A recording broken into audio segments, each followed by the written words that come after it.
Hello friends, नमस्कार। एक बार पुनः आप सभी का हमारे online platform study with GK channel पर हार्दिक स्वागत है। तो आज की हमारी चर्चा का विषय रहेगा लोक प्रशासन महत्वपूर्ण प्रश्नोत्तरी एमसीक्यू पार्ट 11। इसके अलावा आप हमारे YouTube channel study with GK की प्लेलिस्ट पर जा सकते हैं, जहां आपको अलग अलग प्लेलिस्टों के माध्यम से राजनीति विज्ञान, नागरिक शास्त्र और लोक प्रशासन विषय पर आधारित महत्वपूर्ण वीडियोज आपको वहां पर देखने को मिलेंगे, जहां पर आपको अभ्यास प्रश्न भी देखने को मिलेंगे जरूर। तो आइए आज के इस वीडियो लेक्चर में कुछ सवालों के बारे में बात करते हैं। पहला सवाल आपकी स्क्रीन पर रहा। ये यहां आपको कथन और कारण दिया गया है। कथन ए कह रहा है कि भारत में नीति स्वायत्तता के नुकसान से घरेलू आर्थिक विकास बाधित हैं। फिर आपको कारण रीजन दे रखा है। वैश्वीकरण ने अर्थशास्त्र के बीच अन्यों आश्रयता और प्रतिस्पर्धा को तेज कर दिया है। ऑप्शन आपके समक्ष रहे। ए आर दोनों सही है, आर ए की सही व्याख्या है। ऑप्शन 2 ए आर दोनों सही है लेकिन आर ए की सही व्याख्या नहीं है। ऑप्शन 3 है ए सही है लेकिन आर गलत है। और ऑप्शन 4 है ए गलत लेकिन आर सही। तो आपको राइट उत्तर का चयन करना है। आप वीडियो को रोककर भी आसानी से इस प्रश्न का उत्तर गैस कर सकते हैं। तो आइए इस सवाल का राइट उत्तर चेक करते हैं। ऑप्शन ए राइट होगा, यानी ए आर दोनों सही है और आर ए की सही व्याख्या है। कैसे कि भारत में नीति स्वायत्तता के नुकसान से घरेलू आर्थिक विकास बाधित होता है, क्योंकि वैश्वीकरण ने अर्थशास्त्र के बीच अन्योन आश्रयता और प्रतिस्पर्धा को तेज कर दिया है। इस कारण भारत का जो घरेलू आर्थिक विकास है वह मंद हो गया है, धीरे धीरे होता है। अगला सवाल आपकी स्क्रीन पर रहा 2 नंबर। निम्नलिखित में से किस समिति ने सबसे पहले पंचायती राज संस्थाओं के माध्यम से सरकारी कार्यक्रमों में लोगों की भागीदारी की सिफारिश की थी? किस समिति ने सबसे पहले पंचायती राज संस्थाओं के माध्यम से सरकारी कार्यक्रमों में लोगों की भागीदारी की सिफारिश की थी? बी आर मेहता समिति, अशोक मेहता समिति, एम एल सिंघवी समिति और जीवी के राव समिति। तो इस सवाल का राइट उत्तर होगा option A, B R Mehta समिति ने यह बात कही थी। बी आर मेहता समिति ने पंचायती राज का त्रिस्तरीय ढांचा प्रस्तुत किया था मित्रों। हालांकि ये चारों समितियां पंचायती राज से संबंधित है। बी आर मेहता समिति, अशोक मेहता समिति जिसने द्विस्तरीय पंचायती राज का ढांचा दिया था, एल एम सिंघवी समिति और जीवी के राव समिति, इन चारों समितियों का संबंध भी पंचायती राज से है। क्योंकि कई बार मित्रों इस प्रकार के सवाल आते हैं कि कौन सी समिति पंचायती राज से संबंधित है या नहीं। चलते हैं नेक्स्ट सवाल की ओर।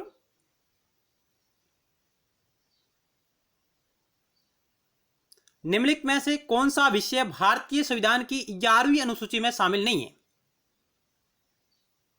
पेयजल, पशुओं के प्रति क्रूरता की रोकथाम, पुस्तकालय, बाजार और मेले। क्या होगा इस 3 नंबर सवाल का राइट उत्तर? तो ऑप्शन 2 राइट होगा। पशुओं के प्रति क्रूरता की रोकथाम यह विषय है जो भारतीय संविधान की 11वीं अनुसूची में शामिल नहीं है। 11वीं अनुसूची में टोटल 29 विषय है और इस अनुसूची को 73वें संविधान संशोधन अधिनियम 1992 के द्वारा भारतीय संविधान में शामिल किया गया था।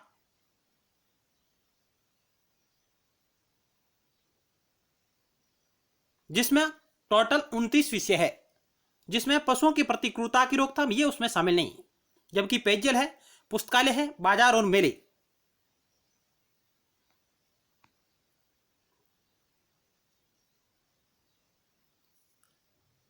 भारत के संविधान में 73वें संविधान संशोधन अधिनियम के द्वारा 1992 में 11वीं अनुसूची को शामिल किया गया था। इस अनुसूची में ग्रामीण विकास, गरीबी उन्मूलन, पंचायत की शक्तियां, बाजार, सड़क और पीने का पानी इत्यादि विषयों को शामिल किया गया है। भारत के मूल संविधान में 8 अनुसूचियां थी।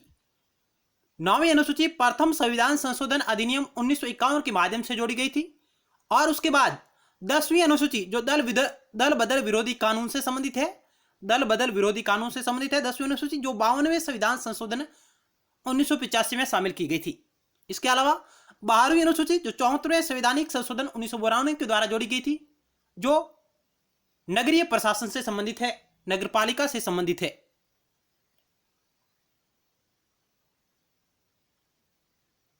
आगे कुछ 11वीं अनुसूची में शामिल कुल 29 विषय है जो यहाँ दिए गए हैं, जिनमें प्रमुख रूप से आपके समक्ष है कृषि विकास एवं उसका विस्तार, भूमि विकास, भूमि सुधार को लागू करना, भूमि संगठन एवं भूमि संरक्षण, पशुपालन, दूध व्यवसाय तथा मत्स्य पालन, मत्स्य उद्योग, लघु सिंचाई, जल प्रबंधन एवं नदियों के मध्य भूमि विकास, वन विकास, लघु उद्योग जिसमें खाद्य उद्योग भी शामिल है, ग्रामीण विकास, पीने का शुद्ध पानी, खादी, ग्राम एवं कुटीर उद्योग, ईंधन तथा पशु चारा, सड़क, पुल, तट, जल मार्ग तथा संचार के अन्य साधन, वन जीवन तथा कृषि खेती, वनों में ग्रामीण बिजली व्यवस्था, गैर परंपरागत ऊर्जा के स्रोत। ये जो 29 विषयों में शामिल है जो पंचायती राज से संबंधित है। इनके अलावा यांत्रिक प्रशिक्षण एवं यांत्रिक शिक्षा भी 11वीं अनुसूची में शामिल है। प्राथमिक और माध्यमिक शिक्षा संबंधी विद्यालय, गरीबी उन्मूलन कार्यक्रम, वयस्क एवं बुजुर्ग शिक्षा, पुस्तकालय, बाजार एवं मेले, सांस्कृतिक कार्यक्रम, अस्पताल, प्राथमिक स्वास्थ्य केंद्र जिनमें दवाखाने भी शामिल हैं, पारिवारिक समृद्धि, सामाजिक समृद्धि जिसमें विकलांग एवं मानसिक समृद्धि भी शामिल है, महिला एवं बाल विकास। इनके अलावा समाज के कमजोर वर्गों की समृद्धि जिसमें अनुसूचित जाति और अनुसूचित जनजाति दोनों शामिल है, लोक भाजन पद्धति, सार्वजनिक संपत्ति की देखरेख। ये टोटल 29 विषय है जो 11वीं अनुसूची में शामिल है, जो पंचायती राज संस्थाओं को प्रदान किए गए हैं। अगला सवाल आपकी स्क्रीन पर रहा।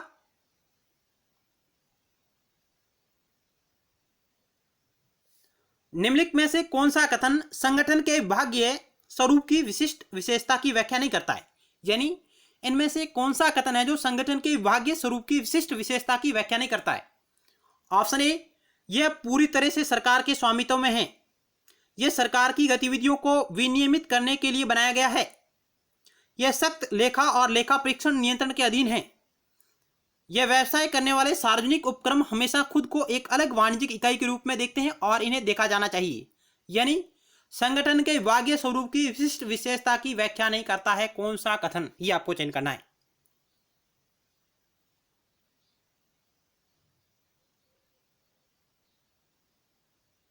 तो आइए इस सवाल का राइट उत्तर होगा ऑप्शन 4।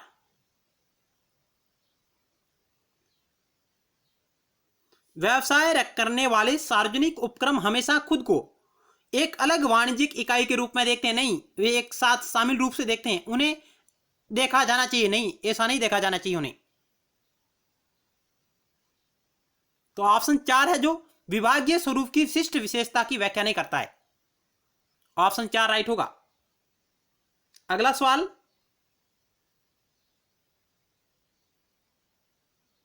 फाइव नंबर आपकी स्क्रीन पर रहा। निम्नलिखित में से कौन संयुक्त राज्य अमेरिका में स्थानीय सरकार का एक प्रकार या रूप नहीं है? यानी जिस प्रकार भारत में स्थानीय सरकार है उसी प्रकार अमेरिका, फ्रांस, ब्रिटेन में भी स्थानीय सरकार का स्वरूप वहां पर विद्यमान है। और इस सवाल कह रहा है कि इनमें से कौन सा संयुक्त राज्य अमेरिका में स्थानीय सरकार का एक प्रकार या रूप नहीं है? मेयर काउंसिल फॉरम, आयोग फॉरम, परिषद या नगर प्रबंधक योजना, जिला परिषद फॉरम।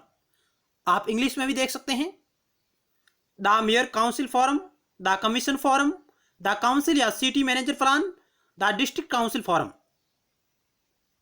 इनमें से कौन सा है जो यूनाइटेड स्टेट ऑफ अमेरिका में स्थानीय सरकार का एक प्रकार नहीं है?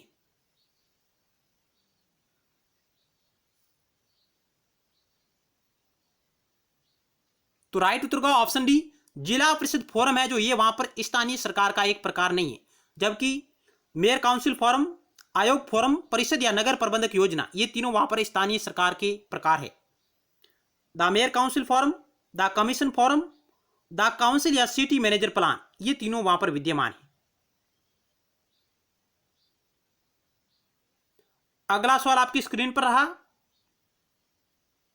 6 नंबर, निम्नलिखित में से कौन फ्रांस में स्थानीय सरकार का सबसे निचला स्तर है? जिस प्रकार भारत में पंचायती राज स्थानीय स्वशासन का निचला स्तर ग्राम पंचायत है, उसी प्रकार फ्रांस में स्थानीय सरकार का सबसे निचला स्तर कौन सा है? कैंटन, चार्टेड सिटीज, कम्युन्स और मेरी।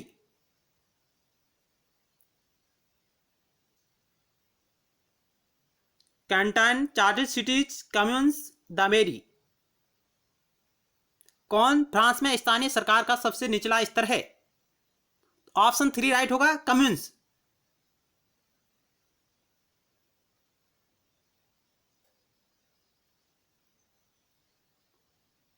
ऑप्शन 3 राइट होगा। चलते हैं अगले सवाल की ओर। स्थानीय सरकार की सबसे छोटी इकाई परगना है, यानी फ्रांस में स्थानीय सरकार की सबसे छोटी इकाई परगना है, जिसे कम्यून भी कहा जाता है। यह स्थानीय सरकार के श्रेणी क्रम में सबसे नीचे होती है। फ्रांस में परगना न केवल किसी प्रांत के एक उपविभाग को बल्कि नगर, कस्बे, गांव या उपनगर को भी इंगित करता है। यानी फ्रांस में परगना है जो न केवल किसी प्रांत के एक उपविभाग को बल्कि नगर, कस्बे, गांव या उपनगर को भी इंगित करता है, और यह वहां पर स्थानीय सरकार की सबसे छोटी इकाई मानी जाती है, कम्यून। विभाग या डिपार्टमेंट क्या है?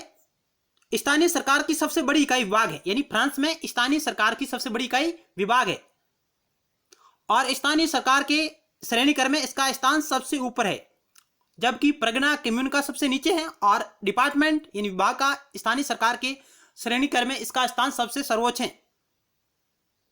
तो ये कुछ महत्वपूर्ण फैक्ट है, आपको ध्यान में होने चाहिए। चलते हैं अगले सवाल की ओर। अगला सवाल 7 नंबर आपकी स्क्रीन पर रहा। किस संवैधानिक संशोधन ने अनुसूचित जाति और अनुसूचित जनजाति के लिए संयुक्त राष्ट्रीय आयोग को 2 अलग अलग निकायों में विभाजित किया? किस संवैधानिक संशोधन ने अनुसूचित जाति और अनुसूचित जनजाति के लिए संयुक्त राष्ट्रीय आयोग को 2 अलग अलग निकायों में विभाजित किया है? 52वां संविधान संशोधन, 89वां अमेंडमेंट, 90 अमेंडमेंट और 93 अमेंडमेंट। क्या होगा इस सवाल का राइट उत्तर? तो ऑप्शन 2 राइट होगा। 89 अमेंडमेंट के माध्यम से अनुसूचित जाति और अनुसूचित जनजाति के लिए जो संयुक्त राष्ट्रीय आयोग था उसे 2 अलग अलग निकायों में विभाजित कर दिया गया। तो ऑप्शन 2 राइट होगा। अगला सवाल आपकी स्क्रीन पर रहा 8 नंबर। सामाजिक परिवर्तन के संबंध में निम्नलिखित में से कौन सा कथन सही नहीं है? Social changes. पहला कथन, यह हर समाज में होने वाली एक प्राकृतिक प्रक्रिया है। ऑप्शन 2, यह एक समान गति वाली एक सतत प्रक्रिया है। ऑप्शन 3, इसमें सामाजिक संरचना और प्रक्रियाओं में परिवर्तन शामिल है। और ऑप्शन 4 है, यह परिवर्तन पूर्ण या आंशिक हो सकता है। यानी सोशल चेंज, सामाजिक परिवर्तन के संबंध में कौन सा कथन सही नहीं है वो आपको चयन करना है। तो क्या होगा इस 8 नंबर सवाल का राइट उत्तर? आप उत्तर को चयन कीजिएगा। तो आइए राइट आंसर चेक करते हैं। ऑप्शन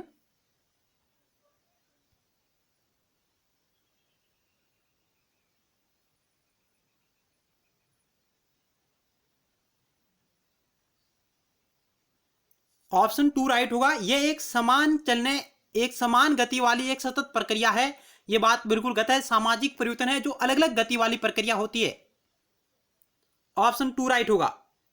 चलते हैं अगले सवाल की ओर। 9 नंबर सवाल आपकी स्क्रीन पर रहा है। ये सामाजिक प्रशासन के संबंध में निम्नलिखित कथनों पर विचार करें। सामाजिक प्रशासन के संबंध में निम्नलिखित कथनों पर विचार करें। यह लोक प्रशासन का एक उप क्षेत्र है। इसमें व्यक्ति और परिवार की अक्षमताओं को रोकने के लिए बनाई गई सामाजिक नीतियां और कार्यक्रम शामिल है। और ऑप्शन 3 है, अपराधियों और मादक द्रव्यों का सेवन करने वाले पुनर्वास इसके उद्देश्यों में से एक है। और चौथा कथन है, यह अध्ययन का एक बहुविषयक क्षेत्र है। सामाजिक प्रशासन के संबंध में आपको राइट उत्तर का चयन करना है। 4 कथन आपको दिए गए हैं और फिर सही कोड का आपको चयन करना है। तो आइए राइट उत्तर को चेक करते हैं। ऑप्शन 4 राइट होगा। पहला, दूसरा, तीसरा, चौथा, ये चारों कथन बिल्कुल सही है। सामाजिक प्रशासन ये लोक प्रशासन का एक उपक्षेत्र है। इसमें व्यक्ति और परिवार की अक्षमताओं को रोकने के लिए बनाई गई सामाजिक नीतियां और कार्यक्रम भी शामिल होते हैं। अपराधियों और मादक द्रव्यों का सेवन करने वालों का पुनर्वास इसके उद्देश्यों में से एक है और यह अध्ययन का एक बहुविषयक क्षेत्र है। यह बात भी बिल्कुल राइट है, ऑप्शन 4 राइट होगा। अगला सवाल 10 नंबर आपकी स्क्रीन पर रहा। निम्नलिखित में से कौन सा विषय भारतीय संविधान की संघ सूची में शामिल है? 4 ऑप्शन आपके समक्ष रहे, पहला, दूसरा और तीसरा और चौथा। सेना, रक्षा, विदेशी मामले, रेल, डाक और बचत, परमाणु ऊर्जा, नागरिकता, संचार, मुद्रा, भारतीय रिजर्व बैंक, बैंकिंग, बीमा, स्टॉक विनियम, जनगणना, आयकर और निगम कर। कौन सा विषय भारतीय संविधान की संघ सूची में शामिल है? तो इस 10 नंबर सवाल का राइट उत्तर होगा ऑप्शन 4। ये सभी है जो संघ सूची में शामिल है।